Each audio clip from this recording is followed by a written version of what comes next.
먹는 장사로 먹고 살기에 민콕입니다.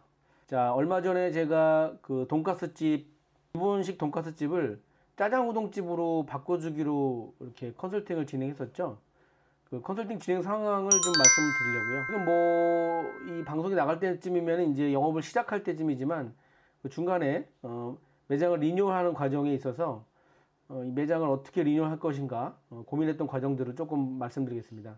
일단은 그 주방이 너무 좁아서 주방을 조금 새로 하기로 했다가 이것저것 손대다 보니까 또 뭐 여기만 손댈 수 없어가지고 매장을 거의 다 바꾸는 식으로 또 진행이 됐습니다. 굉장히 고민을 많이 했어요. 왜냐면 이걸 어설프게 바꿀 것인가 아니면 좀 확실하게 좀 바꿔줄 것인가.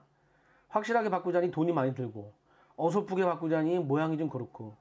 근데 맨 처음에 이걸 장사를 시작할 때 워낙 돈을 안 들어서 그냥 있는 걸 받아서 했기 때문에 지금도 모양이 이상한데 여기서 한 번 더 호프집에서 돈가스집으로 넘어갈 때도 이상했지만 이걸 또 다시 짜장면 우동집으로 바꿀 때 너무 어설프게 하면 이상할 것 같아서 제가 이거를 좀 비용을 들여서 새롭게 좀 하자 이게 제안을 좀 그 대표한테 했죠.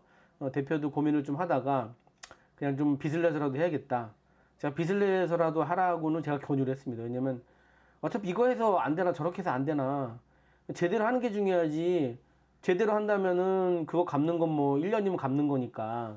그래서 이제 인테리어 업자를 불러서 이제 견적을 좀 내고 이것저것 좀 손볼 부분을 봤죠. 근데 거의 다 손을 봐야 되는 상황이었고요.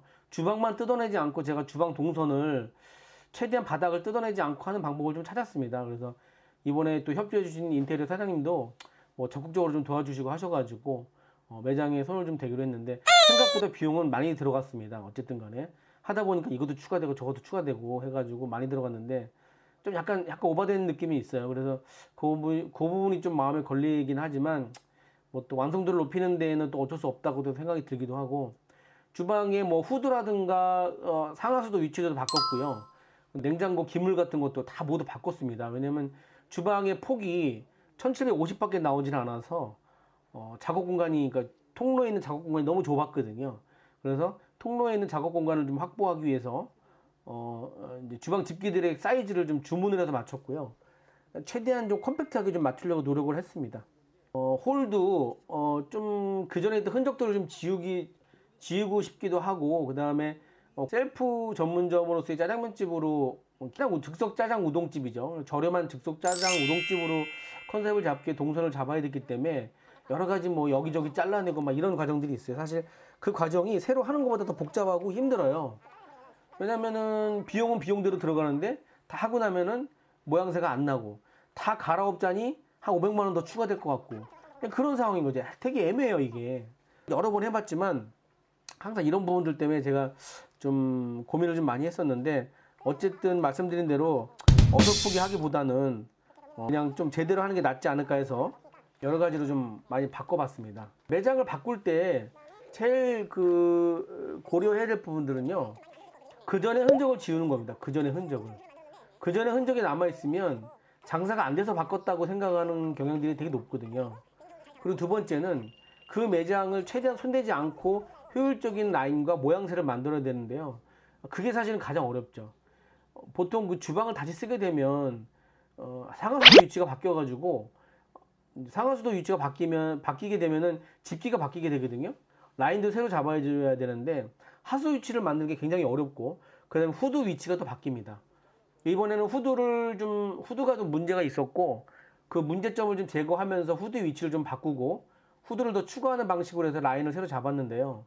주방에 사실은 비용이 좀 들어갔죠. 바닥에 있는 저런 턱이 있는 부분들을 까내지 않고 만들기 위해서 우동집으로서 역할을 하기 위해서 좀 많이 신경 썼습니다. 그래서 이번에 주방을 조금 확장했어요. 확장하면서 좀 만들어냈고 밖에 파사드를 만들긴 했는데 파사드가 옆에 소로공 쪽갈비하고 색깔이 좀 똑같이 나와가지고 다시 했습니다. 색깔을 좀 다시 했는데도 좀 비슷하게 모양이 나왔지만 뭐 어쩔 수 없는 상황이었고요. 제 같은 경우에도 그 전에 있는 호프집의 느낌을 좀 없애기 위해서 그냥 전면적으로 다 벽을 새로 그냥 석고보드 쳐가지고 색을 입히기로 했습니다. 주방도 그 아래 위에 그 후드 부분이 좀 하나 더 추가되는 상황으로 갔고요. 주방을 약간 살짝 이쪽에 입구 쪽을 확장을 해서 작업 공간을 좀 확보하는 데 좀 신경을 썼습니다. 그리고 손님이 테이블 오더 방식이기 때문에 테이블에서 주문했을 때 바로 음식이 나올 수 있는 그런 시스템을 넣어야 될 고려했고요. 그다음에 지붕 쪽에도 수납 공간을 이제 벽 쪽에다가 매장이 14평밖에 안 되기 때문에 수납 공간이 안 나와도 되도록 위쪽으로 좀 올리는 방식으로 수납 공간을 만드는 데 좀 집중을 했어요. 어쨌든 기존에 있는 그 전에 있던 어떤 그런 색감들과 모양들을 좀 지우기 위해서 뭐 돈이 들어가긴 한 것 같아요. 돈이 들어갔고, 돈 안 들어가고는 그런 모양새가 안 나오거든요. 그런 모양새 안 나고 조금 바꿔서 하는 경우도 있긴 한데, 그 전에 있는 흔적을 지울 손님들이 재방문을 했을 때 지금도 이게 지금 이 방송이 나갔을 때쯤에는 공사가 이제 끝나고 손님들이 오는 시점인데요. 손님들이 지금 계속 물어본다고 해요. 그전에는 객단가가 1인분에 8,000원, 9,000원이었는데 지금은 객단가가 4,000원에서 5,000원 사이가 됐거든요. 그렇기 때문에 일단은 그 흡수력이 좀 좋죠. 지나가는 손님들도 많이 들어오려고 하고 여기 매장에 대해서 지금 많이 기다리고 있는데 상당히 좀 오래 걸렸습니다. 이 매장을 만드는데 생각보다 굉장히 오래 걸렸어요. 일단은 그쪽에 전혀 조리 지식이 없는 대표가 그쪽에 조리사가 아니기 때문에 조리 기술을 이전받고 그 다음에 뭐 지금 실습을 열심히 연습해가지고 지금 뭔가를 제대로 만들기 위해서 제가 생각했던 것보다 오픈을 좀 늦어졌긴 했는데 대표의 업주의 그런 어떤 마인드가 좋아서 제대로 완성되지 않으면 오픈하지 않겠습니다라는 얘기를 했기 때문에 시간이 좀 오래 걸렸어요. 이 매장의 그 손익분기점을 좀 생각을 해보면 짜장 우동집은 코스트가 굉장히 낮은 편이거든요. 그러니까 식재료가 낮죠. 밀가루 면을 받아 쓰거나 아니면은 반죽을 받아 쓰거나 아니면 반죽을 직접 해서 만드는 경우가 있는데 그 상황에서 봤을 때 그걸 직접 하면 너무나 원가가 좋겠지만 인건비가 그만큼 많이 들어가고 면을 받아 쓰면 재료비가 좀 높지만 이제 되게 원활한 프로세스를 진행할 수 있겠죠. 하지만 스토리를 끌고 가기엔 좀 약하다고 생각이 듭니다. 근데 그 업주가 판단해서 결정해야 될 문제 같고요. 면이 좋다면 큰 문제는 없겠지만 저는 그래도 개인적으로 반죽을 좀 했으면 하는 생각이 있었는데 그거는 조금 좀 어려움이 좀 있었던 것 같아요. 그래서 지금 어떻게 다시 결정은 안 됐지만 아마 여기 있는 대표가 잘 결정해서 손익분기점을 좀 생각해 보면요.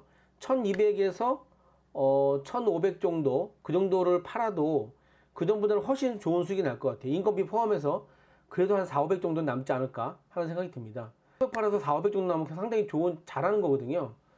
제 예상은 사실 한 2,400 정도 팔 걸 예상을 하고 계속 열었을 때 그리고 또 이게 24시간을 할 수 있는 장점이 있거든요.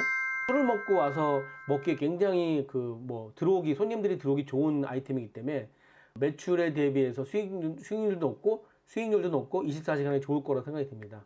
앞으로 어떻게 될지 여러분들의 또 한번 말씀을 좀 다음번 회차에 제가 또 정리를 잘해서 뒷골목 식당 다음 과정을 또 한번 유튜브로 올려드리겠습니다. 감사합니다.